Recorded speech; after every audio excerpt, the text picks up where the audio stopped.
At itong mga ka-TH, yun po paglalagay natin kanina ng load, puputol po kayo ng PVC 1/2 na 2.5 po yung kanyang haba na PVC media. Dito isasalpak nyo po dito sa loob ng atin pong load na ginawa kanina, yung Japanese one. Ito yan, salpak po yan dito ka-TH.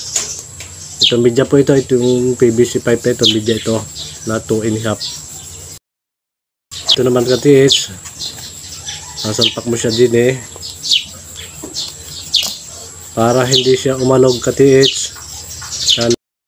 Lagyan ng masking tape. Yan, lalagyan natin dito ka-TH ng masking tape para wala siyang kalog. Ito ka-TH ay hindi na siya bubunot. At kahit anong gawin, kahit ito ihampas, hindi siya bubunot. Dahil matibay na po yung pagkakakabit niya sa loob.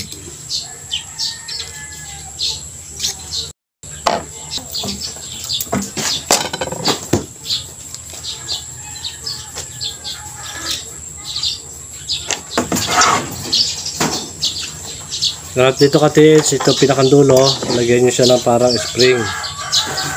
Pinakandulo niya.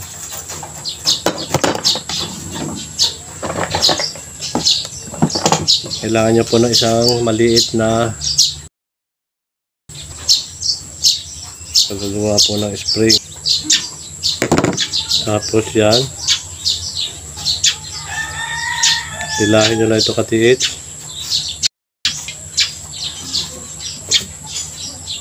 para siya ay humaba.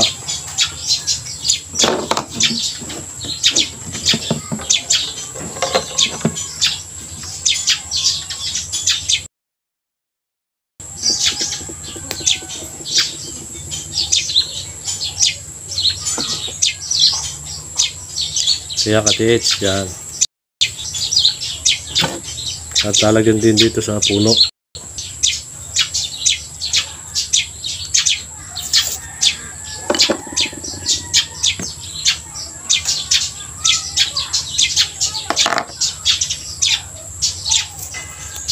Hindi na ito ka-TH, ito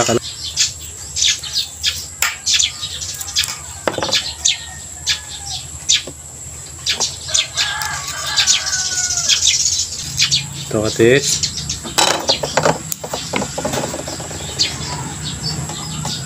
Yan. Ganito lang ka-TH yung paglalagay po natin ng load sa Japanese one. Ayan, itong kulay blue ito ay PVC na media. Ang bilog niya PVC. Ayan. Ito naman ka-TH yung pinaka-disenyo niya sa ibabaw. Ito lataklaban ito. Saka ito lalagyan din ito ng epoxy para hindi ito matanggal.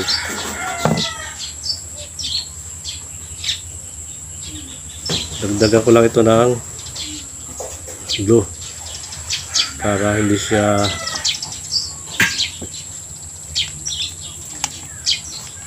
dito.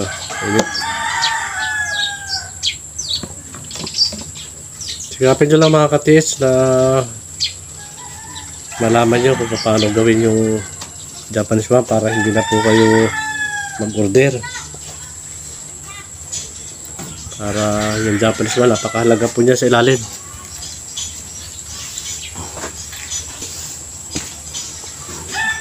At mga ka-TH, tuloy-tuloy pa rin po yung aking pagbuo ng triple antenna at single antenna. Ganda rin po itong Japanese one at Japanese aura meter. At susunod mga ka-TH, yung ating Japanese aura meter ay ituturo ko rin sa inyo kung paano siya gawin. Kaya mga ka-TH, huwag pong kalimutan, subaybayan po lagi yung ina-upload na video.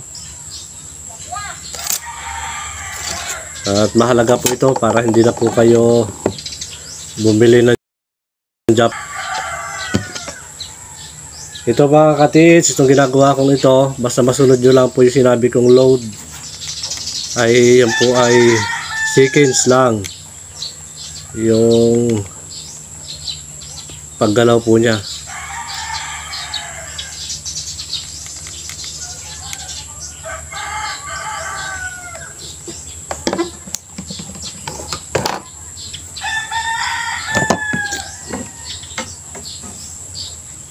Ito katits, itong handle ay papasok na dito sa loob.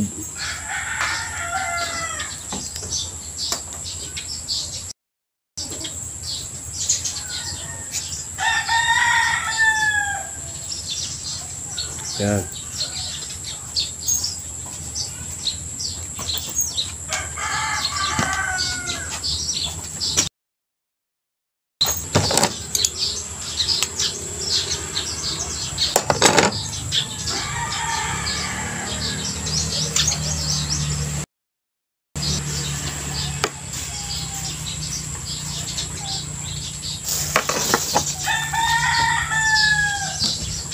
At ito naman katits, ay tatanggalin natin itong nasa loob.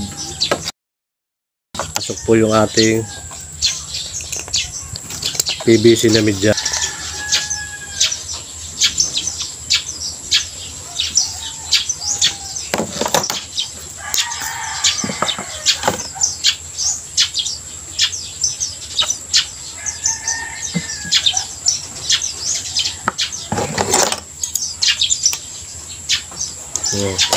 Ito katits ay yung bubuhusan na Swiss glue para hindi siya napilwag kapag gumagalaw na siya. Tapos sa kami ito ilalagay at lalagyan mo siya ng oil para pumasok siya sa loob.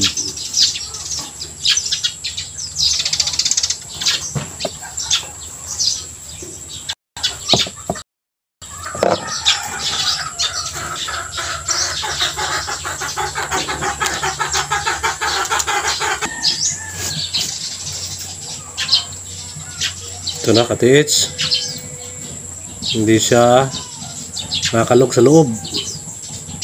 Ayan. At ito naman, ang lalagay mo naman dito, yun ang epoxy. Yan, sa loob na yan. Wala na siyang kalog.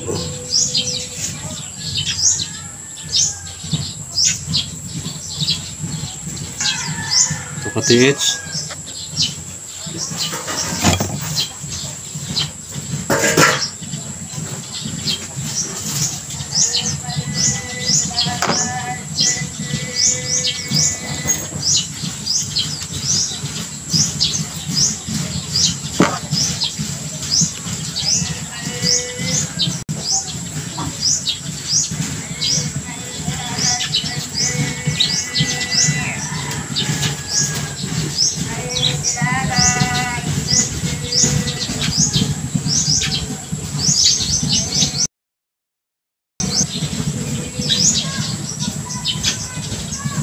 Volume ng tubig po ang lulukit yan.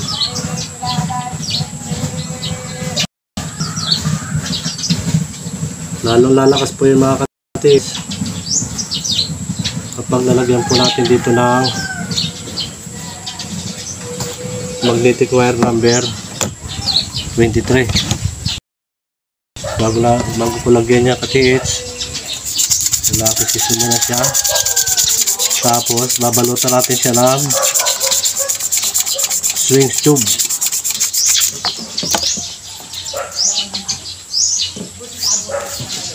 Ito number 23 mga katiits. Lalagay po nito, pulupot mo muna dyan, adjust, yan, bilangin nyo na lang mga katiits kung ilan yan.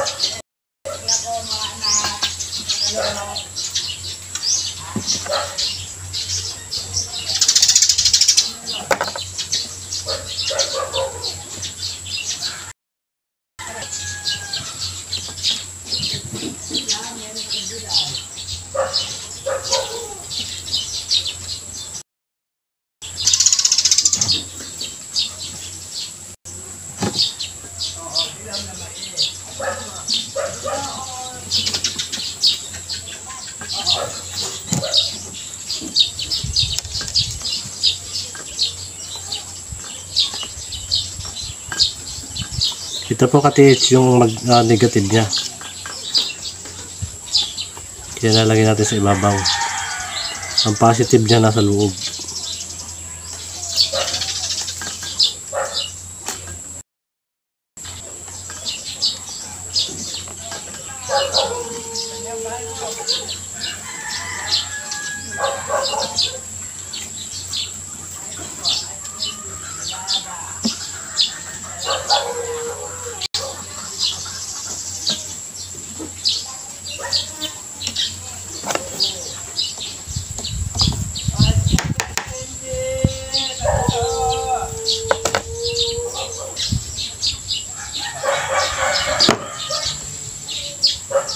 Tapos yan katiits, kakatin mo na yan.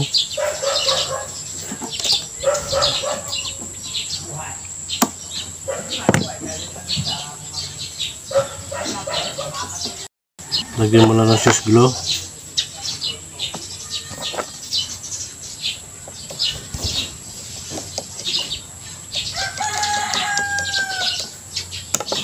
Pagkatapos ng katiits, lalagyan natin ng ito kakatin.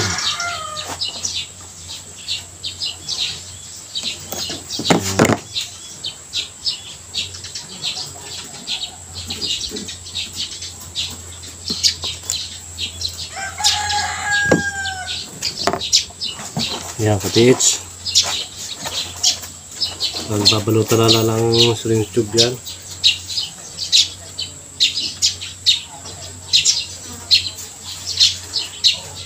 Yan, lalo siyang naging active na siya mga katiits. Yung palo niya doon sa gawin doon, volume ng tubig yun mga katiits. At ngayon, try ko naman mga katiits na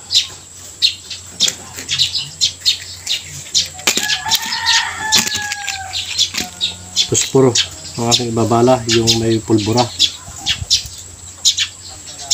Ayan. Para ito pumasok sa loob.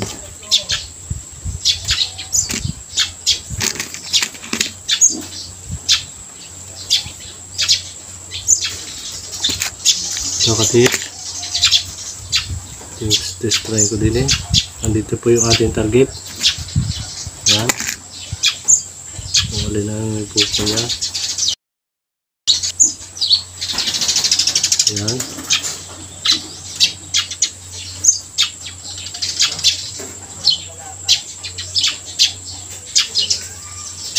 Mabilis agad siyang gumalaw. Pag dito naman sa gitna,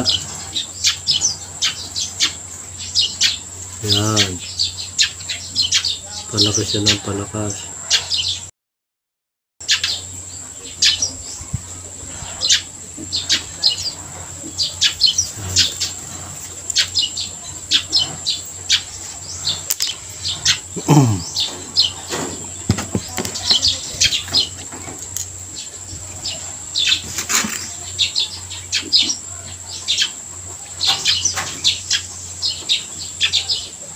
Ito na kaiba dito mga katiits, seconds lang. Mas lalo pang gaganda ang paggalaw niya kapag ito po ay lalagyan na natin ng epoxy. Ang ilalagay nyo katiits na epoxy ay ito. Maglalagay kayo ng epoxy. Maganda po ang pinakantigas nito. Yan.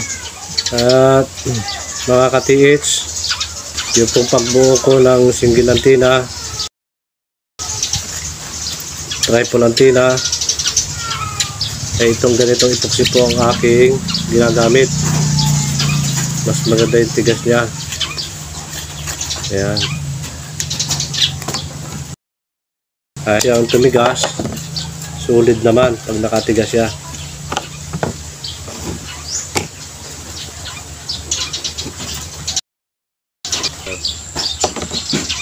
So mga katiits, ito po yung binuo nating Japanese one. Mga katiits, sigapin lang po ninyo na yung mga sinabi kong materyales, mga load na dapat ilagay po dito sa Japanese one ay dapat po malagay sa loob dyan para sa pagpapalakas na rin po ng frequency. Ayan. At mga ka-TH, yun din pong sinabi ko bilang isang pagpapalakas sa frequency ng ating pong Japanese One. Maglalagay din po kayo ng mga gusto nyo pang sangkap na dapat ilagay. At huwag nyo ilalagay yung mga gustong ma-detect sa loob ay hindi natin po yung ma-detect.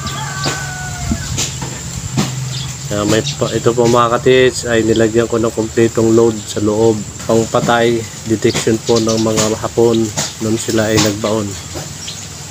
Pang block nila yon. At mga ka-TH, muli abangan nyo pa rin yung mga upload na video. At pakisubscribe po ng aking YouTube channel. Like, share, and comment. At muli maraming salamat mga ka-TH. At abangan po ninyo yung pag-upload nyo nito o paano siya gumalaw. Mga ka-TH, maraming salamat po muli sa inyo lahat. At mabuhay po kayo mga ka-TH. Ingat po sa atin pong mga site.